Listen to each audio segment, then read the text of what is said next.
The test is in 4 parts: Part 1, Part 2, Part 3, and Part 4. Now look at Part 1. Part 1. You will hear a parent discussing his son's school report with his tutor. Listen and fill in the missing information in the report below. First, you have some time to look at questions 1 to 6.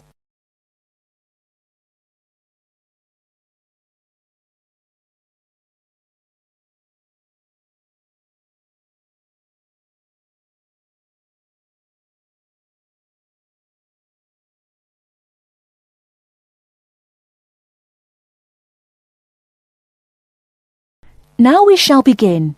You should answer the questions as you listen, because you will not hear the recording a second time. Listen carefully and answer questions 1 to 6. Good evening, Mr. Jameson. Please sit down. Good evening.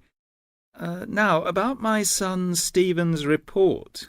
Yes, just a minute. Yes, now, what class is he in? Oh, yes, 4E. No, 4A, isn't it? Yes, that's right. Has he improved this year, Mrs. Hargreaves? Yes, I think overall, yes. Mind you, there is still room for more improvement in some subjects. Let's see. Maths. Well, the major problem here seems to be his algebra. Apart from that, he's doing much better. Could you help him with this, Mr. Jameson? Well, to be honest, it wasn't really my best subject at school either. But the overall exam result was encouraging. 60%. Yes, and history, I seem to remember a bad report for this last year.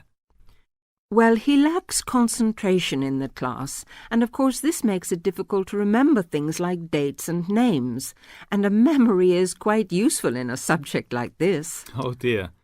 Well, I'll have a word with him when I get home and see what we can do to improve that. And music. Music, yes. Is he still having guitar lessons? Yes, every Monday after school.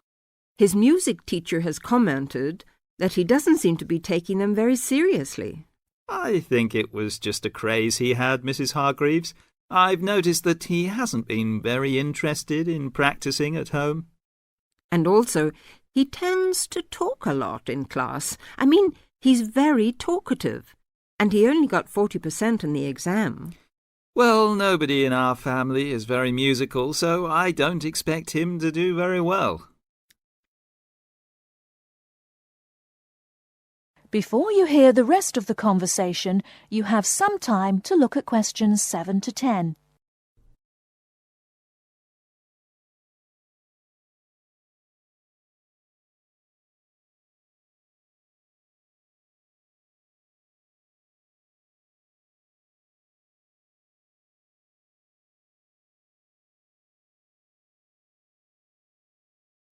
Now listen and answer questions 7 to 10. Looking at his geography result, though, there has been considerable improvement, 64%. Yes, I remember him working at home a lot for some sort of project or something on... now, where was it? India, I think. No, on China. Yes. And it was an excellent piece of work. I saw it myself and was very impressed. And his art classes have also been going better this year.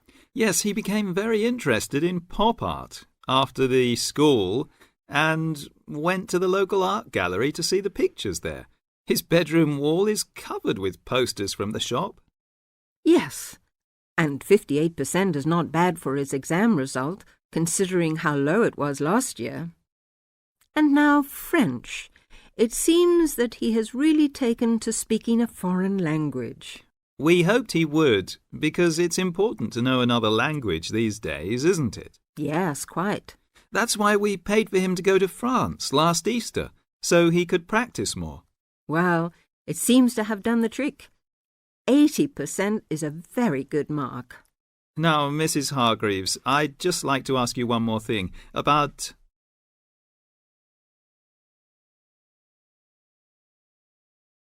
That is the end of part 1.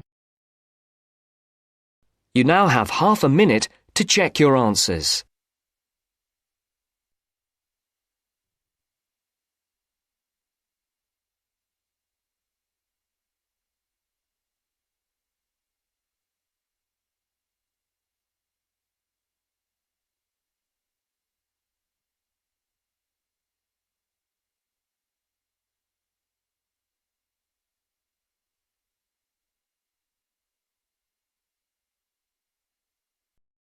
Now turns to part 2. Part 2. You are going to hear a talk on cultural shock. First, you have some time to look at questions 11 to 16.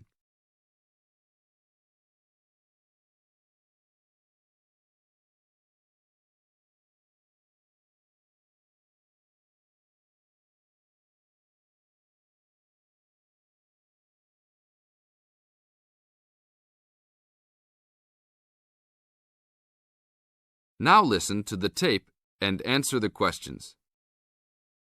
Hi, congratulations on finishing orientation for our study abroad programme. Before you all head off to your respective countries, however, I want to first share with you a little bit about dealing with culture shock. Recent studies in intercultural experience have shown that there are distinct phases of adjustment which virtually everyone who lives abroad goes through. You won't be the exception. The first phase of culture shock includes gaining an awareness of the host culture, preparing for the journey, and farewell activities. You're all experiencing this right now. The second phase begins when you arrive in your new country and ends when the excitement of the early experiences wear off. When you first get there, you will be overwhelmed. Initial impressions convey a sense of monumentality of the experience. You'll love it. During the third phase, you will start taking a more active role in your setting. This will produce frustration because there will be some difficulty in coping with even the most elementary aspects of everyday life. I remember not being able to find a toilet one day because I forgot the word for bathroom. Anyhow, your focus will shift during this phase to the differences between your new host culture and your home cultures. This can be troubling, but these sometimes insignificant difficulties can be blown into major catastrophes. That's why this stage is most often referred to as culture shock. Now look at questions 17 to 20.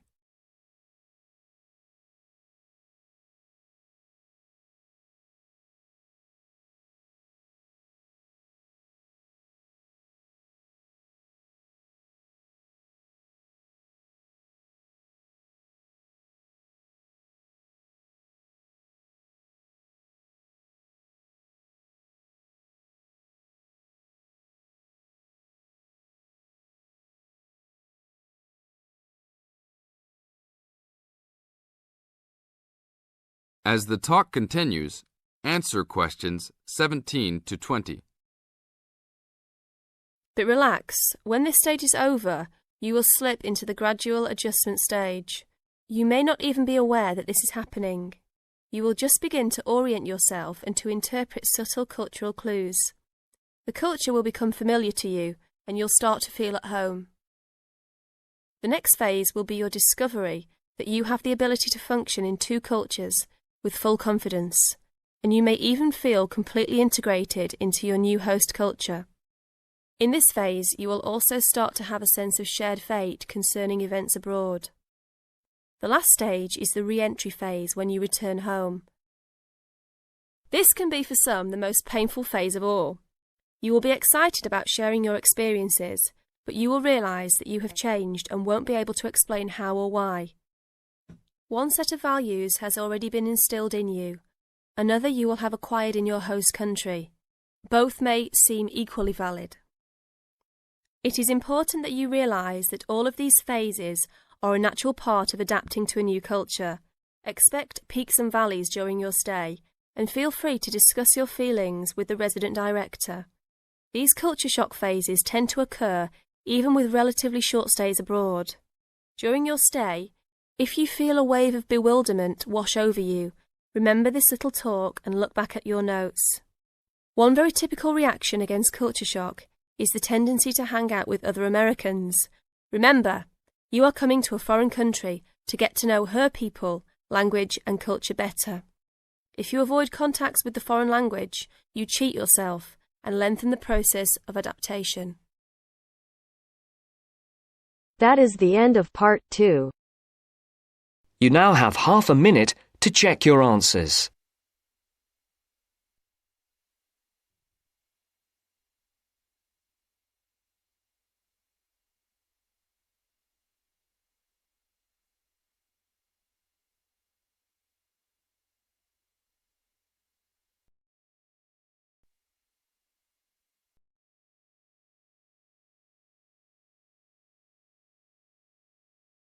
Now turns to part 3. Part 3. You will hear a discussion between students Maria and Jack. In the first part of the discussion, they're talking about their opinions about some of the things in their universities. First, you have some time to look at questions 21 to 26.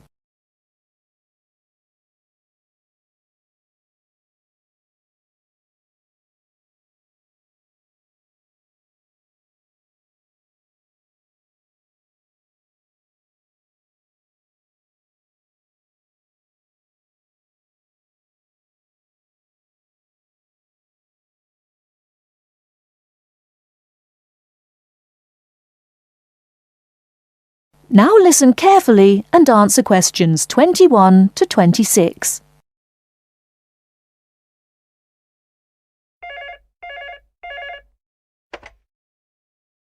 Two four one 4331. Good afternoon. May I speak to Jack Robert, please? Speaking, please. Hi, Jack. This is Maria. Hello, Maria. How are you getting on there? Fine. I arrived in Nottingham yesterday. I've just settled down and I live on the campus of Nottingham University. Oh, that's good. Do you like the campus? Yes, it's beautiful. What do you think of yours? Edinburgh University? It's marvellous. It's on a hill and very close to the sea. I like it very much. It sounds beautiful. Jack, what's the weather like there? Oh, it's fine and sunny. It's said that the weather here is very nice in summer, but awful in winter. What's the weather like in Nottingham? Well, it's a bit depressing. It's been raining since yesterday. I can't go out, so I have to stay in my room. What about your room? Is it a nice one? Yes, it's small and elegant. How about yours? Mine is an ordinary one. It's a twin study room. I share it with one of my classmates. He's intelligent and very friendly. We're getting on quite well. How's your roommate? She's very nice, but a little bit quiet. She likes reading and seldom speaks. By the way, do you like the Scottish food there? Oh, I like it. It's very delicious. Oh, really? I don't like the food here. It's disgusting. It has no taste. I have to cook for myself in my room. Well, Maria, as the saying goes, when in Rome, do as the Romans do. Come on, don't be too choosy. Oh, someone's at the door. I have to answer it, Maria. I'll call you this evening. Bye. Bye. Ellen, a student union officer, is conducting a survey about the university facilities. She is asking 2 students about their opinions. Before you hear the rest of the talk, you have some time to look at questions 27 to 30.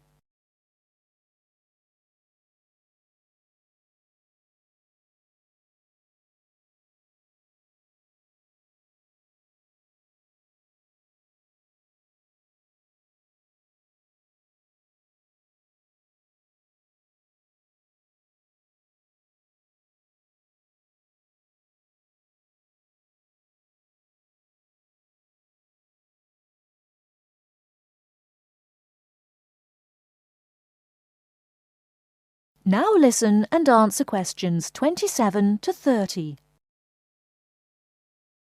I'm Alan, and I work for the Student Union. Now, I'd like to hear your opinions about a few things in the university. We've asked for some volunteers to help us conduct this survey into how satisfied students are with the university facilities. First of all, let's take the lecture rooms.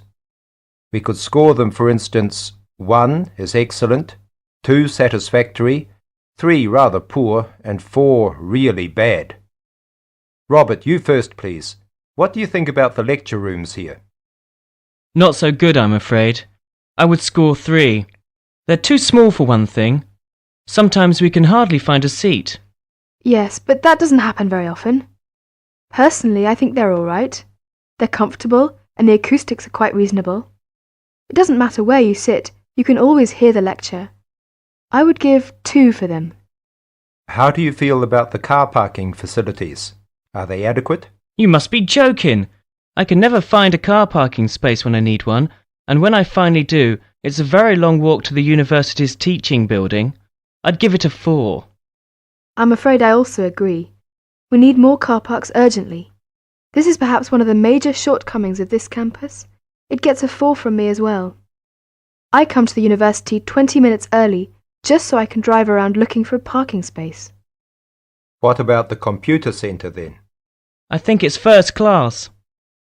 The software base contains a large selection of learning programs, language games, and word processing facilities. I would give a score of 1. I quite agree with you. It's very modern and also under the supervision of qualified staff who can offer help to us while we work, should we need them. Oh, good. Well, what do you think of the library facilities? Let's say the periodical room first. Well, I've scored that 3.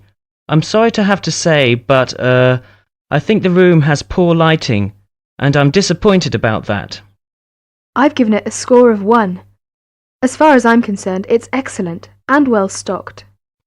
Thank you, Robert and Mary. Now, let's turn to the photocopying facilities. I would give it a score of 2. Personally, I think it's all right and it's very helpful. Huh? I would score 3. I think it's too expensive for photocopying, and there are not enough machines. Sometimes we have to stand in a line. Okay. Now, let's talk about the... That is the end of part 3. You now have half a minute to check your answers.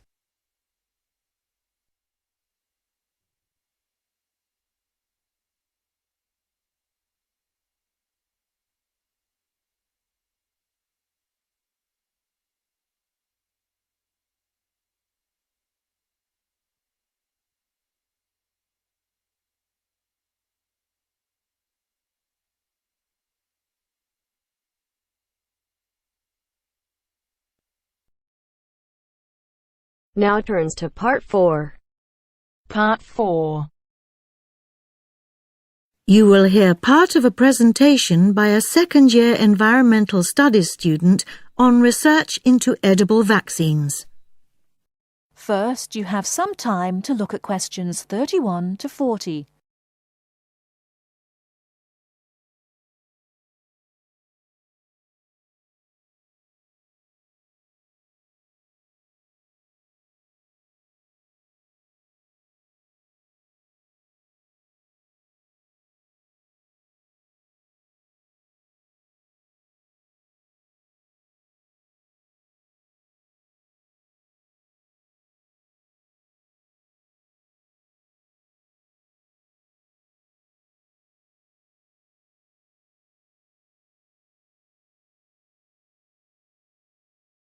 Now, listen carefully and answer questions 31 to 40. I've chosen to give my seminar presentation on a very interesting piece of appropriate technology designed to prevent sheep and goats from contracting a particularly virulent disease called goat's plague, which is a big problem across large parts of Africa, the Middle East, and South Asia. The Indian Institute of Science in Bangalore has been working to produce genetically modified peanut plants to deliver an edible vaccine, in other words, vaccine which is given through the medium of food. In this case, it is given through genetically modified peanut leaves, which are often used as animal fodder in India. Why is edible vaccine considered much better suited to the local conditions and needs than ordinary vaccines injected by needles? Well, firstly, injected versions are very expensive to produce, whereas edible ones are cheap, which must surely be one of the most important plus factors when choosing a mode of delivery. Secondly, a big drawback with injected vaccines is that they easily perish when they are not kept cool. By contrast, there are far fewer problems with storing edible vaccines. They can last a long time outside a fridge. You can imagine that in remote rural areas, that is an enormous benefit. Another advantage is, because this edible vaccine only contains one viral protein, it allows vets easily to pick out which animals are infected. It's apparently a common problem with injected vaccine that vets can't distinguish between sick and vaccinated animals. However, edible vaccines do have their drawbacks. The major problem is ensuring that exactly the right dose is delivered. The amounts of vaccine which develop in a given genetically modified plant differ significantly depending on the growing conditions. Obviously, too little of the protein might leave certain animals insufficiently protected. And there is also another shortcoming related to the issue of dosage of these vaccines. 99% of the protein actually perishes in the sheep or goat's stomach. We therefore cannot be sure just how much is getting through and working to protect the animal. These negative aspects really have to be addressed to ensure that animals receive maximum benefit. And finally, as with all GM crops, the transgenic peanut plants will have to be grown under strict supervision if we are to ensure that it does not contaminate peanuts grown for human consumption. Now, moving on to the next part of my seminar presentation.